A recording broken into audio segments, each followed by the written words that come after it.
कानून की जुर्म पे हुई आज एक और शानदार जीत। खतरनाक मुजरिम बाला सिंजू, जिसे बच्चों की तस्करी के लिए देश के हर राज्यों की पुलिस तलाश कर रही थी, वो आखिरकार सीआईडी के हाथों पकड़ा गया। अब सीआईडी की टीम बाला से पूछताछ करेगी और लोकेशन का वीडियो बना के उसे सबूत के तौर पर अदालत में पेश करेगी, ताकि बाला को सख्त से सख्त सजा दी जा सके।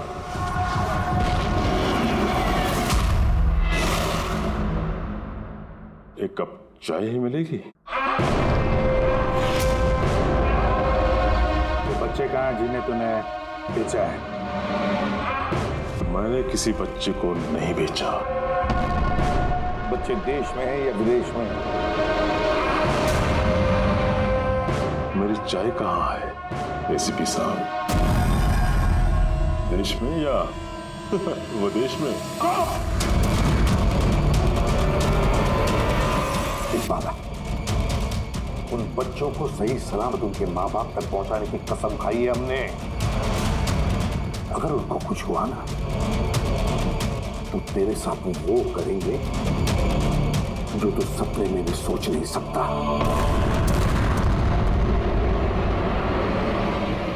एसीपी साहब, आप मुझे धमकी दे रही है? हाँ? शुक्र मना हम लोग हैं तो सिर्फ बात कर रहा है। अगर दया होता ना तो क्या कर लेता वो? आधा से ज्यादा मेरे लिए चाय बना के लाता वो।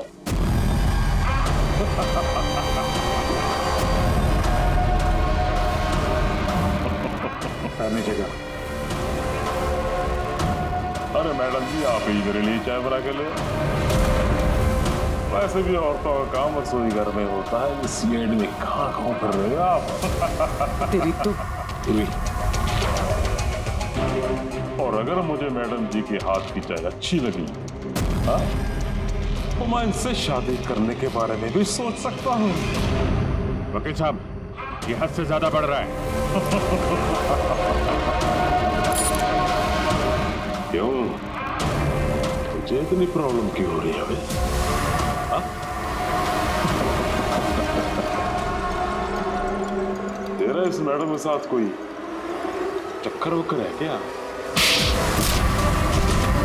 ये आपने क्या किया? मेरे क्लाइंट पे हाथ उठाया आपने?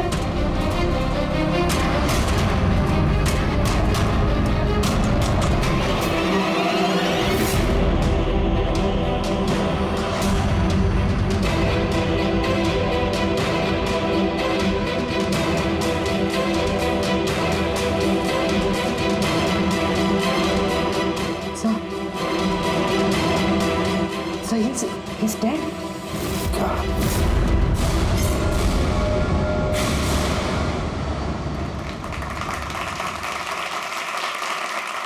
Good evening ladies and gentleman and welcome to सवाल जवाब। मैं आपका होस्ट अभय कुमार आपका स्वागत करता हूं।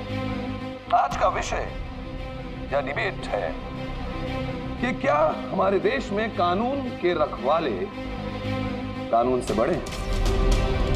आप सब लोग ने हाल ही में इस केस के बारे में सुना होगा, जहां सीआईडी के सीनियर इंस्पेक्टर मिस्टर अभिजीत पर बाला नामक एक क्रिमिनल की मौत का इल्जाम लगाया गया। इसलिए आज हमारे साथ मौजूद है खुद senior inspector Abhijeet from the CID bureau, उनके साथ ही ACP Pradyuman ji, welcome sir, और senior inspector Daya CID bureau से। हमारे पैनलिस्ट हैं ex army officer mister Ranvir, ex IB officer Sanjeet ji और एक्स जज मिस मंदिरा, और साथ ही हैं क्राइम के सीनियर एडिटर मदन कुमार जी, और साथ में मौजूद हैं और सीनियर जर्नलिस्ट और ह्यूमन राइट एक्टिविस्ट। तो मैं शुरू करना चाहूंगा ह्यूमन राइट्स एक्टिविस्ट से। कहिए, इस केस के बारे में आपका क्या कहना है? इनके जैसे ऑफिसर्स की वजह से ही कानून का नाम खराब हो रहा है इस देश में। बिल्कुल ठीक। हाथ में गन या ताकत क्या आ जाती है, इन्हें लगता है कि अपने मनमर्जी करेंगे और मानव अधिकार की धज्जियां उड़ा देते हैं इन जैसे कानून के रखवाले। हाँ, मैं तो कहता हूँ कि इन पुलिस वालों से गन ही वापस ले लेनी चाहिए। गन चलाने की नैतिकता क्या होती है इन लोगों को समझ में नहीं आती। जी, मैं तो ये कहूंगा कि ये लोग सिर्फ राई का पहाड़ बना रहे हैं। बाला सीआईडी वालों के साथ बदतमीजी कर रहा था। अब ऐसे में अगर हाथ उठ भी गया तो इसका मतलब ये तो नहीं है ना कि अभिजीत पर खूनी बनने का ठप्पा ही लगा दें आप लोग। और किसी मुजरिम से होता गलती से एक खून तो क्या आप उसे छोड़ देते हैं, या फिर कोई आम इंसान से? नहीं ना। तो फिर जो नियम आम इंसान पे लागू होता है वो इन सीआईडी वाले पे क्यों ना हो? मिस मंदिर, आप कब से चुप बैठी हैं? इस विषय के बारे में आप क्या कहना चाहेंगे? अभी जी मैं चुप इसलिए हूँ क्योंकि जिस सीआईडी टीम की बहादुरी की मिसालें लोग देते हैं उनको आज यहाँ अपमान करना ठीक है क्या? देखिए, मेरे हिसाब से इस बहस का कोई अंत नहीं कि अभिजीत सही है या गलत। ये सब अपने अपने नजरिए पे डिपेंड करता है। अब मैं बात करना चाहूंगा एसीपी प्रद्युमन जी से, जिनका लंबा करियर जो देश के प्रति जिम्मेदारी और फर्ज से भरा हुआ है। इस केस में आप किसका साथ देंगे, सीआईडी के अभिजीत जी का या फिर कानून का? देखिए, आज तक मैं हमेशा कानून का साथ देता आया हूं और आगे साथ देता रहूंगा। इंसाफ होके रहेगा और मैं ये कहने का किसी को भी मौका नहीं दूंगा कि कानून हम सीआईडी वालों के लिए अलग है और आम लोगों के लिए अलग। जब तक इंक्वायरी कमीशन का डिसीजन नहीं आता तब तक सीनियर इंस्पेक्टर अभिजीत सीआईडी की ड्यूटी से सस्पेंड रहेंगे।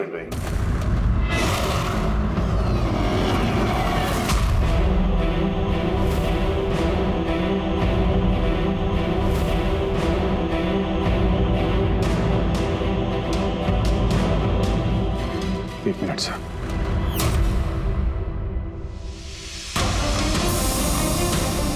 तो मेरे बारे में लोग क्या कहते हैं इससे मुझे कुछ फर्क नहीं पड़ता। अभी आपके मुंह से जो कुछ सुना बहुत तकलीफ हो रही है सर। जो कुछ हुआ आपके सामने हुआ, आप वहीं पे मौजूद थे। अपने दिल पे हाथ रख के कहिए सर कि मैंने जानबूझ के उस आदमी को मारा है। और अगर आपका जवाब हाँ है तो मैं बिना किसी अदालत के फैसले के खुद फांसी के फंदे के सामने जाके खड़ा हो जाऊंगा। अभिजीत, रिलैक्स। नहीं यार दया, बस। अच्छा मजाक बना रखा है। हर कुछ महीनों में कुछ लोग हमारे ऊपर इल्जाम लगाते हैं और सर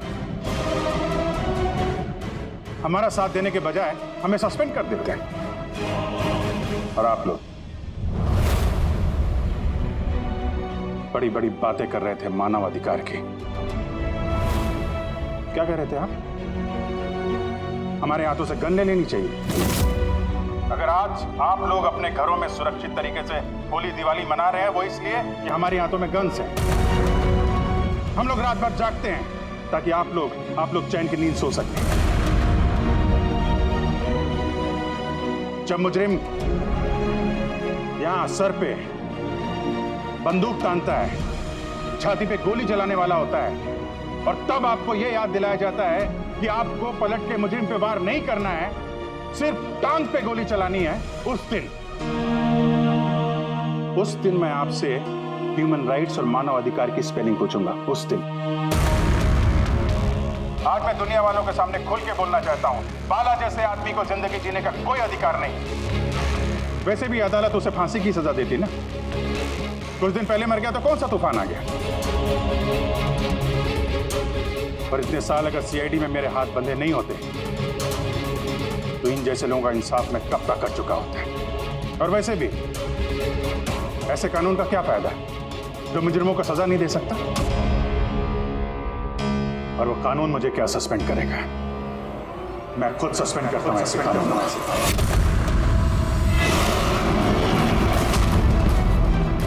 दिल में जज्बा और जेब में इस्तीफा लेकर हमेशा घूमता हूं मैं।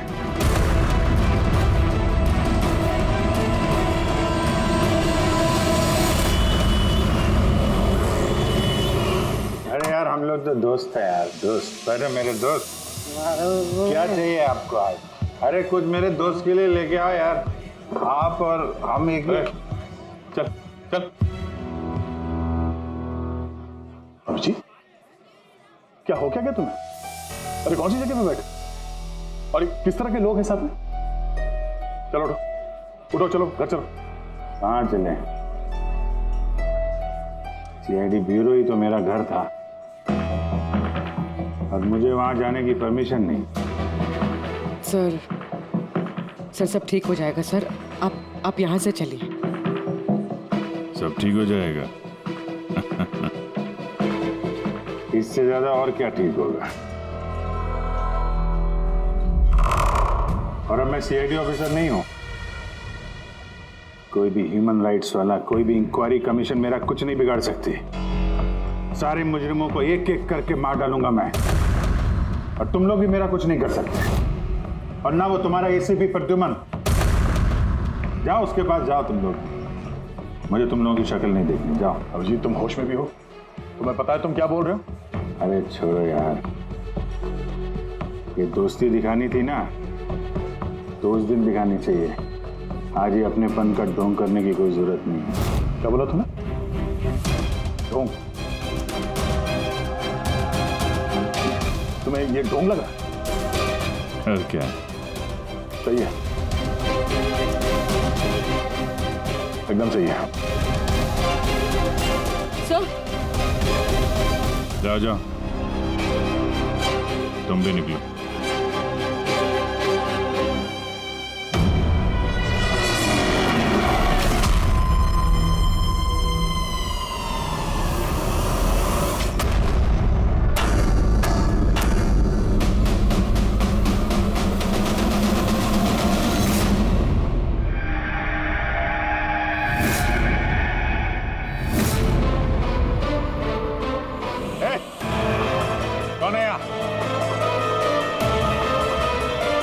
आंखों में पट्टी क्यों बांध रखी है? बोलो मुझे, कहां लेके आ गए? कौन हो तुम लोग? खोलो मुझे।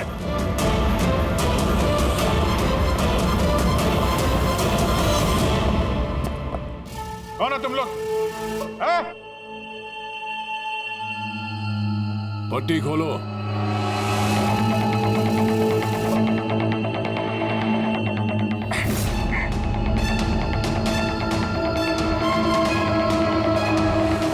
जानते हो किसे किडनैप किया तुमने? एक सीआईडी अभिजीत, अब तुम एक सीआईडी ऑफिसर नहीं रहे। सीनियर इंस्पेक्टर अभिजीत सीआईडी की ड्यूटी से सस्पेंड रहेंगे। डरो मत, तुम्हें हमसे कोई खतरा नहीं। हमें अपना दोस्त समझो। दोस्त? आखिर हो कौन तुम लोग? सब पता चल जाएगा अभिजीत कि हम कौन हैं और तुमसे चाहते क्या हैं। वहां अंधेरे में छुप के क्यों खड़े हो? हिम्मत है तो सामने आओ। हम अंधेरे में इसलिए हैं क्योंकि ये देश और समाज रोशनी में हमें हमारा काम करने नहीं देता। क्या मतलब? हम भी तुम्हारी तरह कानून के रखवाले हैं, लेकिन तुम कानून के दायरे में रह के काम करते हो और हम उसके बाहर। हम सीधा मुजरिमों का इंसाफ करते हैं, न कोर्ट न कचहरी न इंक्वायरी कमीशन, सीधे सजाए मौत। एक मिनट, ये तुम लोग क्या कह रहे हो? मैं कुछ समझ नहीं पा रहा हूं। पहचानते हो इसे? ये तो मालविका है, कहने को सोशलाइट, लेकिन कई आतंकवादी गतिविधियों से जुड़ी हुई है ये। Good, next. Rangan Banga real estate का बिजनेस दिखाने के लिए और उसकी आड़ में ड्रग्स का लेन देन। विलियम? ये तो विलियम है।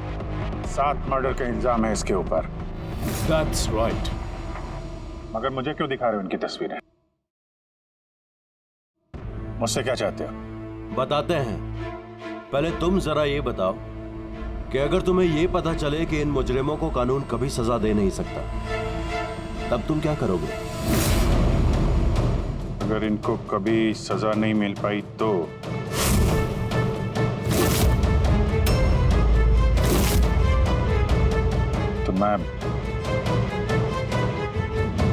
मैं खुद मार दूंगा इनको। वैसे भी किसी भी मुजरिम को इस धरती पे सांस लेने का हक नहीं है। सबको कुचल के मार देना चाहिए, सबको। Very good. तुम्हारे अंदर हम यही जोश और जुनून देखना चाहते थे। हम तुम्हारा दर्द समझ सकते हैं अभिजीत। अगर बाला गलती से मारा भी गया तो क्या फर्क पड़ता है, था तो वो एक मुजरिम है। अब तुम ही बताओ अभिजीत, इतने सालों की ड्यूटी का ये जो सिला मिला है तुम्हें, क्या ये ठीक है? इनके जैसे ऑफिसर्स की वजह से ही कानून का नाम खराब हो रहा है इस देश में। अब मानव अधिकार की धज्जियां उड़ा देते हैं इन जैसे कानून के रखवाले।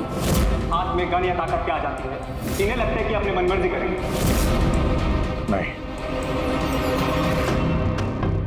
बिल्कुल ठीक नहीं है।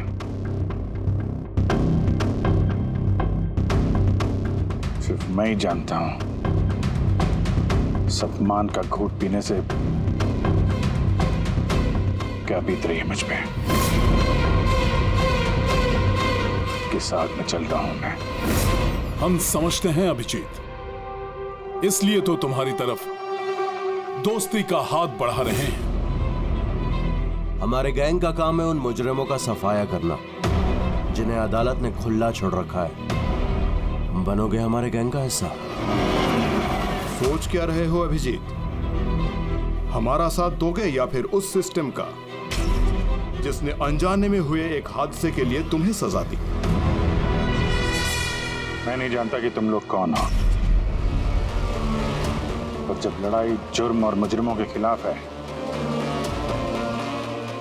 तो अभिजीत का जवाब हमेशा हाँ है।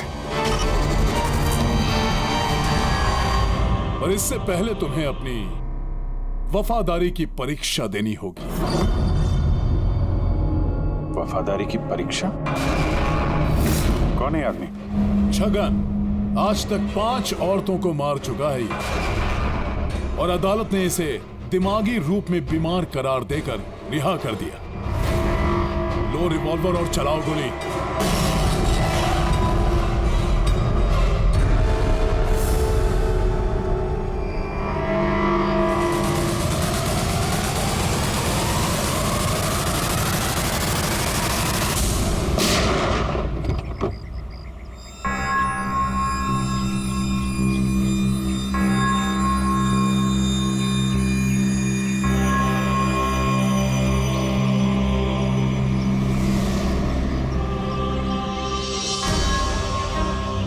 हमारी फ़ोन का इंतज़ार कीजिएगा। और हाँ, जो आपको तकलीफ हुई ना उसके लिए सॉरी। और एक बात ध्यान में रखिएगा, फ़ोन हमेशा अपने साथ रखिएगा। अगर बाथरूम जाना है तो भी।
मैं आ गया।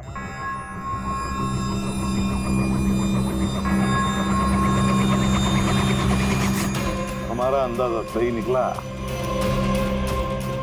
मतलब जो कहानी हमने फैलाई थी वो मान लिया उन लोगों ने।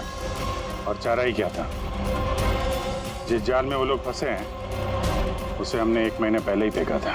सर, इतने खतरनाक मुजरिमों का एक के बाद एक ऐसे खून हो जाना, ये संयोग नहीं हो सकता सर। तो इन सब मुजरिमों का ये नया दुश्मन कहाँ से आ गया? आ गया या आ गए, इन पांचों का कोई एक ही दुश्मन होना जरा मुश्किल लगता है। पर सर, अलग अलग दुश्मन है तो फिर सबने एक साथ हमला कैसे किया? पूरे लोग अलग अलग हो सकते हैं लेकिन गैंग एक ही है, मकसद भी एक ही, बुरे लोगों का खात्मा करना।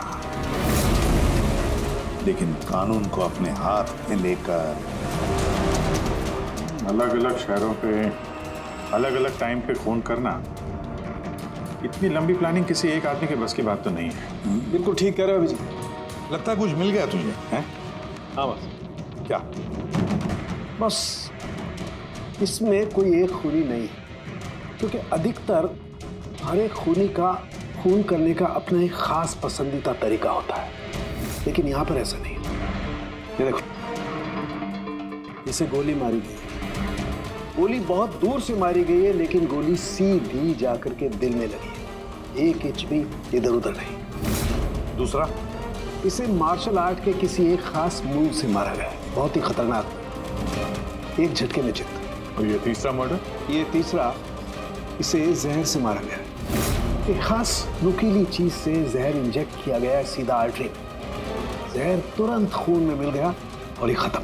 तो तीसरा मर्डर भी किसी एक्सपर्ट ने किया है सर? हाँ, ये पहला शार्प शूटर, दूसरा मार्शियल एक्सपर्ट और तीसरा खास तरीके से जहर का इंजेक्शन देने वाला। ये जो भी है, इन्होंने अलग अलग तरीके से जान लेने की ट्रेनिंग पाई है, जैसे कोई स्पेशल एजेंट। और शायद इस गैंग में इस तरह की सोच रखने वाले और भी लोग शामिल होंगे जो समाज से मुजरिमों को मिटाना चाहते हैं। सर, अगर ये लोग इतने एक्सपर्ट हैं तो ना ही कोई सुराग छोड़ेंगे, ना ही कोई पहचान। इन तक पहुंचेंगे कैसे?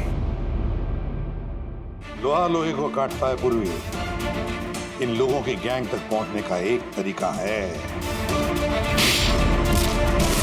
बाला की मौत का नाटक। सब कुछ प्लान के मुताबिक चल रहा था सर। फिर उन्होंने मुझे एक आदमी के ऊपर गन तान के ट्रिगर दबाने को कहा। और तुमने ट्रिगर दबा दिया? Yes sir. तुमने ट्रिगर दबा दिया? Yes sir. क्या मतलब है ये सब? हाँ? कहा था ना हमने, तुम्हारी परीक्षा ली जाएगी ये देखने के लिए कि तुम इस काम को अंजाम दे सकते हो या नहीं। मुझे किसे मारना है? एक ऐसा इंसान जो इंसान कहलाने के लायक भी नहीं है, देश के उत्तरी राज्यों में ड्रग्स का धंधा करता है और न जाने इसकी वजह से कितने नौजवान अपनी जिंदगी बर्बाद कर चुके हैं। उसका नाम? अपने आप को बहुत बड़ा बिजनेसमैन समझता है, लेकिन ड्रग डीलिंग ही उसका असली काम है। एक बार वो शहर में वापस आ जाए, बस उसके बाद उसका काम तमाम। नाम में क्या रखा है? गोली मारने के ठीक 1 घंटा पहले तुम्हें बता दिया जाएगा कि कब और कहां गोली चलानी है। ट्रिगर कैसे दबा दिया? उसे कुछ हो जाता तो, मारा जाता तो? नहीं दया, कुछ नहीं होता। वो गन के वजन से मैंने अंदाजा लगा दिया था, अंदर कुछ गोलियां वोलियां थी नहीं। अभिजीत, अब उनके रंग में इस कदर रंग जाओ कि रत्ती भर तक शक ना करे वो लोग। यही एक तरीका है उन तक पहुंचने का। लेकिन इसके पहले वो कुछ बड़ा अंजाम करें। अगर हम उनके अड्डे तक पहुंच जाएं और उन्हें वहां गिरफ्तार कर लें तो? अगर उनके अड्डे तक पहुंचेंगे कैसे? तुम्हारे आंखों पर तो पट्टी बांध रखी थी। पट्टी बंधी थी दया, लेकिन उनके अड्डे से घर पहुंचने तक मैंने रास्ते को अच्छी तरीके से महसूस किया है और जो कुछ मुझे लगा मैंने इस पेन ड्राइव पर रिकॉर्ड किया है। ये मेरे कपड़े हैं, जूते हैं, इनसे भी शायद कुछ मदद मिले उनके अड्डे तक पहुंचने के लिए। सर, जो भी करना है जल्दी करना होगा। कभी भी मुझे वो फोन आ सकता है ड्रग डीलर को मारने के लिए। और मैं नहीं चाहता कि ऐसा कोई काम करूं जिसकी इजाजत मुझे देश का कानून नहीं देता। जब तक कानून नहीं कहे हम किसी की जान नहीं ले सकते, फिर वो चाहे मुजरिम ही क्यों ना हो।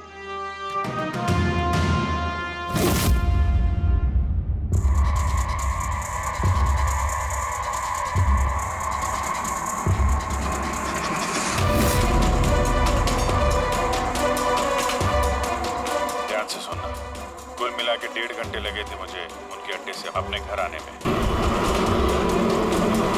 कार की स्पीड 60 के ऊपर नहीं गई होगी। 15 मिनट गाड़ी ट्रैफिक जाम में फंसी हुई थी। 10:15 उस वक्त मुझे किसी की अर्थी जाती हुई सुनाई थी। और हाँ, जब हम अड्डे से निकले थे तो वहाँ कहीं मंदिर में आरती हो रही थी लाउड स्पीकर पर। और कुल मिला के 6 ट्रैफिक सिग्नल पे गाड़ी रुकी थी और कुछ 5 फ्लाईओवर्स थे और हर फ्लाईओवर को क्रॉस करने में करीब 40 से 45 सेकंड लगते। रेलवे स्टेशन और एक फ्लाईओवर के नीचे रेलवे स्टेशन था जहाँ पे ट्रेन की अनाउंसमेंट हो रही थी। सर आप अंदर। सर ये देखिए, अनिकेत कुमार सर, सीबीआई ने अभी थोड़े दिन पहले से बातचीत भी की थी। सर देश के कई जगहों पर ये ड्रग्स का धंधा करता है। अभी कहाँ है? सर वो फ्रेडी सर देख रहे हैं। ये पैडी है, धान। ओह, ये पैडी है। वो जो तुम अभिजीत की कमीज पर से लेके आई थी वो रेशा, वो एक गनी बैग का रेशा, किसी बोरी का। मतलब पैडी और बोरा, इसका मतलब ये कोई गोदाम है। गोदाम को अपना अड्डा बना रखा है उन लोगों ने। कोई ऐसा गोदाम जहां पर अनाज रखा जाता है या फिर कोई ग्रेन मिल। सर ये रूट लिया उन लोगों ने। ये रूट ठीक वैसा जैसे अभिजीत सर ने बताया था, विरार की तरफ जाता है। गुरजापुर में। हाँ डॉक्टर साहब, क्या अभिजीत को अनाज के गोदाम में रखा गया था? अनिकेत आज सुबह ही ग्रीस से वापस लौटा है, अभी तो ऑफिस नहीं आया। अच्छा, अब गैंग वालों का फोन आएगा अभिजीत को। आएगा फोन।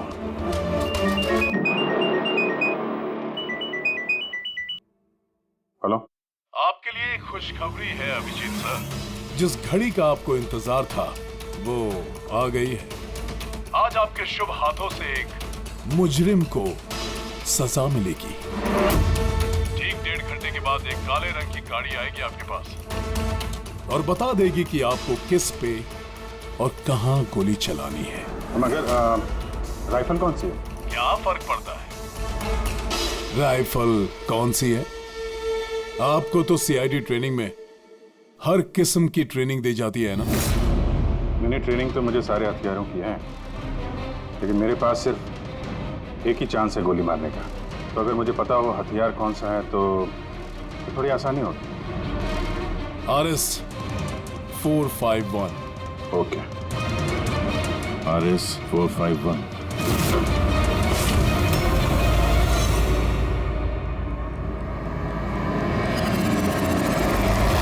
ये क्या कह रहे हैं आप?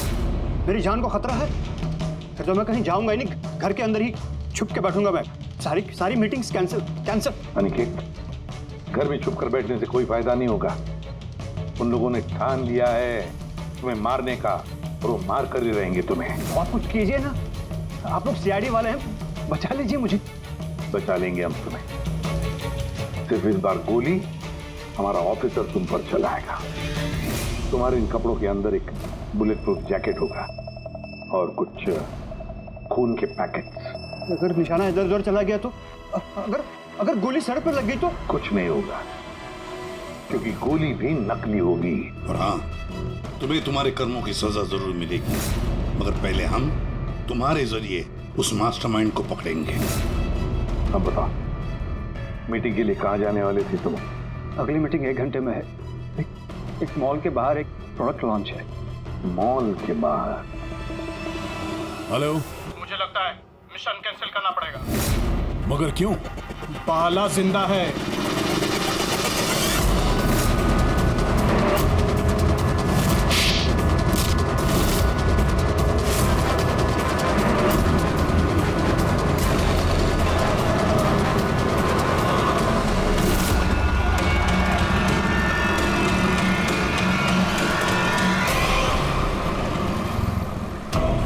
बहुत बड़ा धोखा हुआ हमारे साथ में। अभिजीत के हाथों किसी का खून हुआ ही नहीं है। प्लान कैंसिल नहीं करेंगे आप। सीआईडी और अभिजीत को इस धोखे की बहुत भारी कीमत चुकानी पड़ेगी।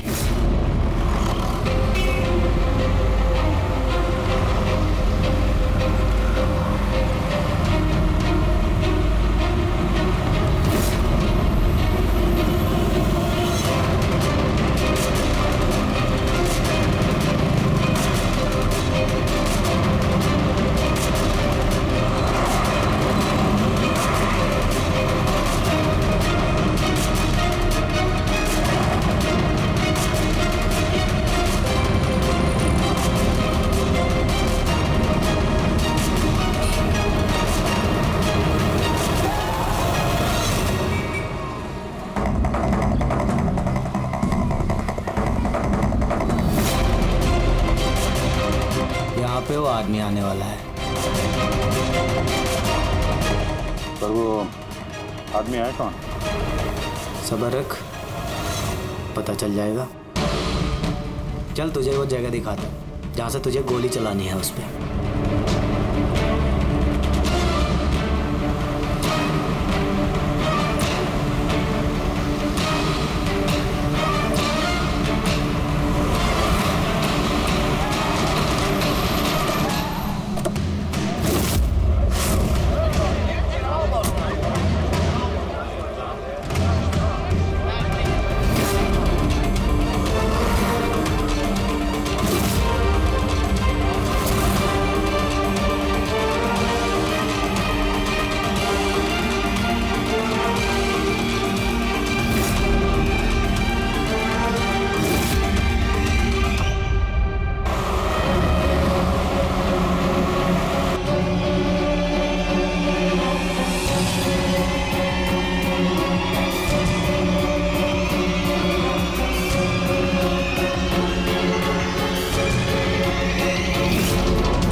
गोदाम तो एकदम खाली है, कोई भी नहीं है यहाँ पे। हाँ सर, ये वो गोदाम तो नहीं लग रहा है जिसे हम ढूंढ रहे हैं। ओ भाई साहब, कौन है आप लोग? क्या चाहिए? तुम यहाँ पे काम करते हो? ये गोडाउन को इस्तेमाल कर रहा था क्या? नहीं तो पिछले 2 साल से बंद पड़ा हुआ है और ये गोदाम हमारे बॉस को बेचना है। अब क्या खरीदने आए? अगर ये वो गोडाउन नहीं है तो फिर कौन सा गोडाउन है?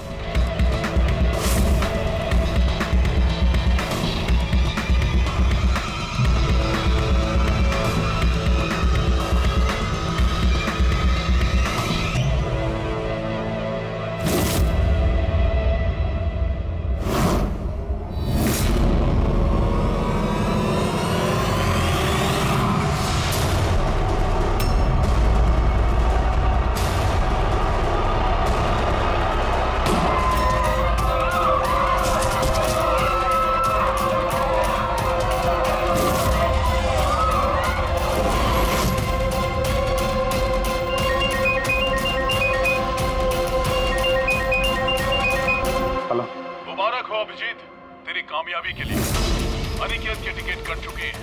अब बैठो गाड़ी में, मिलकर बधाई दूंगा तुम्हें। ठीक है, आ रहा हूं मैं।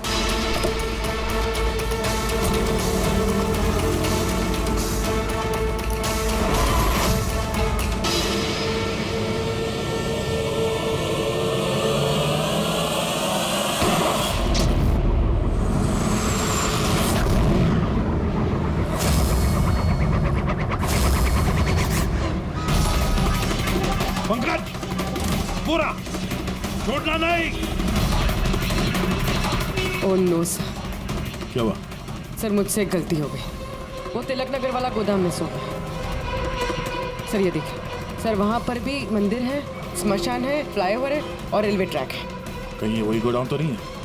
कितनी दूर है यहाँ से? सर ट्रैफिक है तो 40-45 मिनट लगेगा। सर मुझे को पता था हमारे प्लान का। अभिजीत सर नकली गोली चलाने वाले थे। अभिजीत की जान को खतरा है, दया को फोन करना होगा। दया, देखो अनिकेत पर किसने गोली चलाई है, असली गोली। हाँ, अभिजीत की जान को खतरा है। उनके आईडी का पता चल गया? नहीं सर, ढूंढ रहा हूँ। जल्दी जल्दी दया, टाइम नहीं है हमारे पास।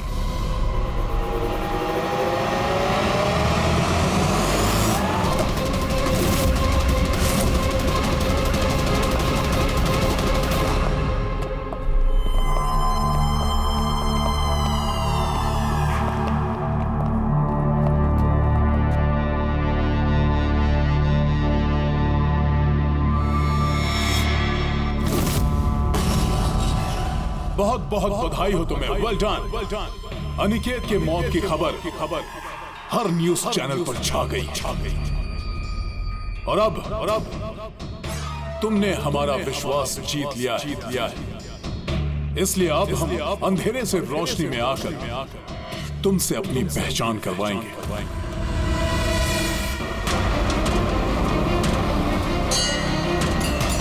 ये मंदिर है।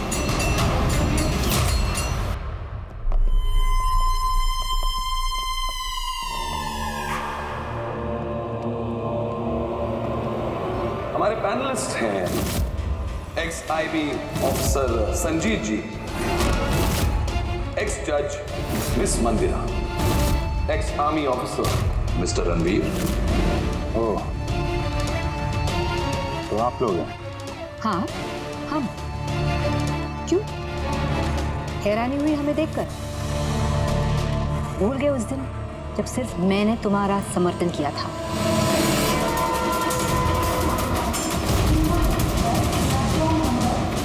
ये रेलवे स्टेशन। अभिजीत, हम सबका मकसद एक है, जुर्म का सफाया। मगर आपके ये चौथे साथी, इनको क्या हुआ है? ये सामने क्यों नहीं आ रहे? मैं सामने आऊंगा भी नहीं, क्योंकि तुम एक धोखेबाज हो।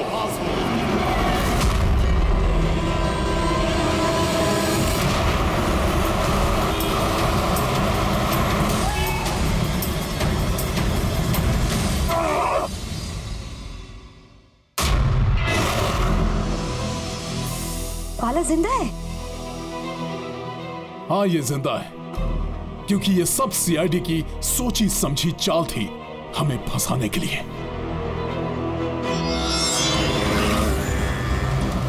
और ये स्मशान भूमि। और अनिकेत? वो भी जिंदा होगा। जरूर इस अभिजीत ने उसे नकली गोली मारी होगी। अभिजीत, इस धोखे की सजा सिर्फ मौत है, सिर्फ मौत। तुम और बाला दोनों मरोगे, दोनों। और तुझे हम नहीं मारेंगे, तुझे ये मारेगा। मैं क्यों? क्योंकि एक ईमानदार और बहादुर ऑफिसर को मारना हमारे ईमान के खिलाफ है। चल, तू मार, नहीं तो हम तुम्हें मारेंगे। वो तो आप वैसे भी मार दोगे। नहीं, हम तुम्हें एक और मौका देंगे। चलाओ गोली। ले वाला, पिस्तौल ले। ले।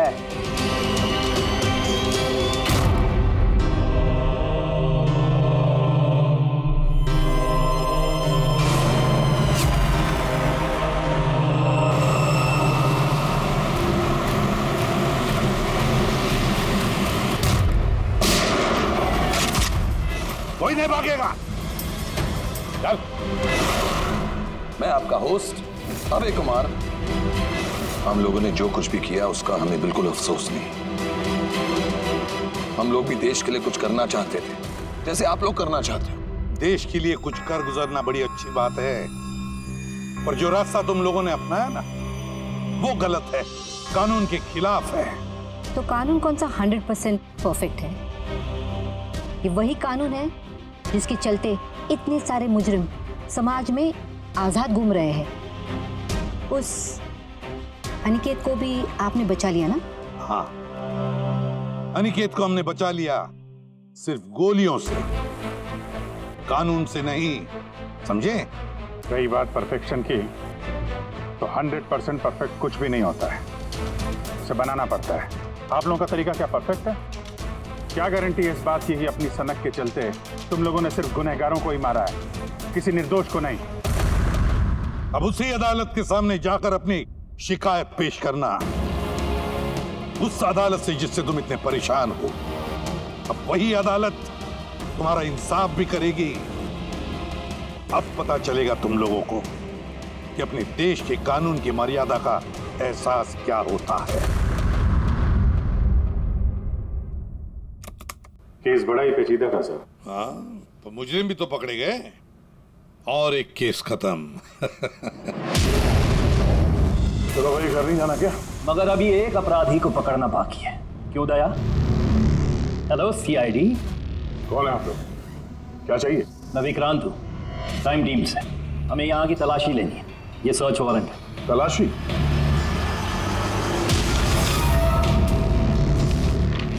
हमारी आप सबसे रिक्वेस्ट है कि आप सब हमारे साथ पूरी तरह से कोऑपरेट कीजिएगा।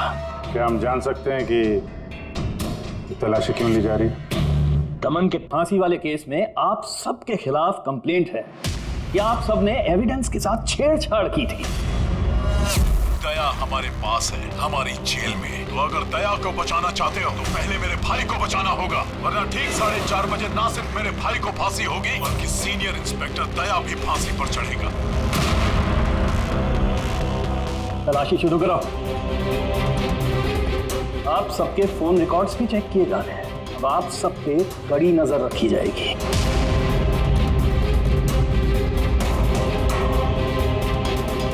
और हाँ, आप सबके साथ अकेले अकेले सवाल जवाब भी किए जाएंगे। मेरी आपको पर्सनल सलाह है, जो भी बोलना बिल्कुल सच बोलना। ये सीआईडी का फ्यूचर तय करेगा। सीआईडी से हैं, कोई पानी का बुलबुला नहीं। और तुम कौन होते हो हमारा फ्यूचर तय करने वाले? सीआईडी की बुनियाद सच की नींव पे टिकी है। झूठ बोलना हमें आता नहीं। हाँ हाँ पता है, आप सीआईडी वाले हो, पता है।